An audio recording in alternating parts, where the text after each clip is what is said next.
BNP সম্পর্কে যখন এই 17 বছর সংগ্রাম করার পর পরশ্রী কাতরতা থেকে উদ্ভূত ক্রিটিসিজম শুনতে পাই তখন মনটা কষ্ট লাগে, বিশেষ করে যারা বয়সে এত কম। প্রফেসর ইউনূস একটা কথা বললে বা আসিফ নজরুল বা অন্যান্য উপদেষ্টা যাদের যথেষ্ট বয়স হয়েছে, যারা পরিচিত জনগণের কাছে, তারা একটা কথা হলে মানায়, কিন্তু নাতির বয়সী ছেলে যদি বিএনপি মহাসচিবের বিরুদ্ধে খোঁচা দিয়ে কথা বলে, এটি অত্যন্ত দুঃখজনক। আমরা এটা আশা করি না, আশা করি না। ভয় পান কেন জনগণকে? আসেন নির্বাচনে, সুন্দর একটা দল বানান। এখনও তো প্রায় 1 বছর টাইম আছে, জনগণের কাছে যেতে পারবেন। আপনারা তো অলরেডি হেলিকপ্টারে অভ্যাস করে ফেলছেন, হেলিকপ্টারেও যেতে পারবেন সব জায়গায়। তো যান, ঘুরে ঘুরে আসেন, জনগণকে বলেন যে আপনারা এই দেশকে স্বাধীন করেছেন। 71 কিছু না, 47 কিছুই না। আরে ভাই, 71 তো দেখেন না? 71 সালে কিভাবে গ্রামে গঞ্জ থেকে পঙ্গপালের মতো হয়ে যশোর ক্যান্টনমেন্টে 8 ঘন্টা যুদ্ধের পর যখন বেরিয়েছি, ভেবেছিলাম যে বাংলাদেশে আমি একাই বোধহয় বিদ্রোহ করেছি। জানতাম না বাস্তব পরিস্থিতি।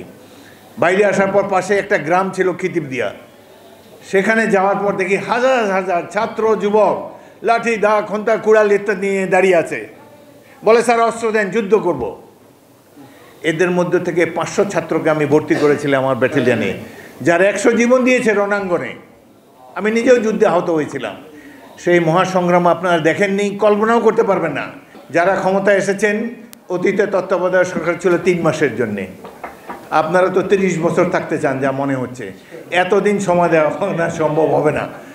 কারণ অনির্বাচিত সরকার একটি দুর্বল সরকার। নির্বাচিত সরকার যেমনই হোক, তারা জনগণের সমর্থন নিয়ে আসে ক্ষমতায়। পরে যদি ভালোভাবে রাষ্ট্র চালাতে পারে থাকবে, রাষ্ট্র চালাতে না পারলে আবার গণ অভ্যুত্থানের মাধ্যমে তাদেরকে বিদায় করে দিয়েন। কিন্তু প্লিজ, গণতন্ত্রকে অবহেলা করবেন না। স্বাধীন দেশের রক্ষা কবচ হলো গণতান্ত্রিক ব্যবস্থা। গণতন্ত্র খুব ভালো না, ভালো ব্যবস্থা না, কিন্তু এর চাইতে ভালো ব্যবস্থা এখন পর্যন্ত আবিষ্কৃত হয় নাই। সুতরাং গণতন্ত্রের প্রতি আমাদের দৃঢ় আস্থা থাকতে হবে, জনগণের রায়ের উপর আস্থা থাকতে হবে। এখন একটা কথা, উপদেষ্টাদের কথায় মনে হয় ইলেকশন দিলেই বিএনপি এসে পড়বে। তো ভাই, এটা তো আমাদের দোষ না। বছরের বছর সংগ্রাম দিয়ে, রক্ত দিয়ে আমরা এই পজিশনে এসেছি। বিএনপি বারবার নির্বাচিত হয়েছে সুষ্ঠু ইলেকশনে শহীদ জিয়া রহমানের আদর্শকে ধারণ করে। আমরা সেই আদর্শ ধারণ করে আগামী দিনে পথ চলতে চাই। আপনাদের যে নূতন দল করতে যাচ্ছেন, ক্ষমতা থেকে বেরিয়ে আসে দলটা করেন। কারণ ক্ষমতায় থাকলে আপনাদের নিরপেক্ষতা নিয়ে প্রশ্ন উঠলে তখন দেশের মানুষ অসন্তুষ্ট হবে। নিরপেক্ষ তত্ত্বাবধায়ক সরকার, ইন্টারিম সরকারের প্রধান চারিত্রিক বৈশিষ্ট্য হবে নিরপেক্ষতা। তারা সবাইকে সমান দৃষ্টিতে দেখবেন। এখানে বসে কিংস পার্টি করার চেষ্টা আপনারা করবেন না। প্রফেসর ইউনূস অত্যন্ত সম্মানিত ব্যক্তি, তার কোনো অভিজ্ঞতা নাই রাষ্ট্র পরিচালনায়, তার সাফল্য আমরা দেখতে পাচ্ছি না। তবুও আমরা তাকে সমর্থন জানাবো, কারণ দেশে বিদেশে সবখানে তিনি একজন নোবেল লরিয়েট, সারা বিশ্বে তার পরিচিতি আছে এবং এই মুহূর্তে এই সরকারের নেতৃত্ব দেওয়ার জন্য তিনিই যোগ্য মানুষ। কিন্তু নাবালকদের কথা চলবেন না।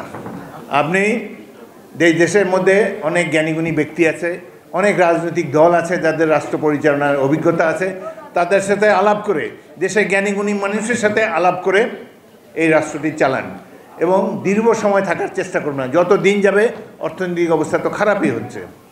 এখন বছরের শেষ সময় এসে আপনি যেই সময় এইভাবে ভ্যাট এবং অন্যান্য কর, শুল্ক ইত্যাদি দিয়েছেন, এটি অনেক ক্ষেত্রেই অমানবিক।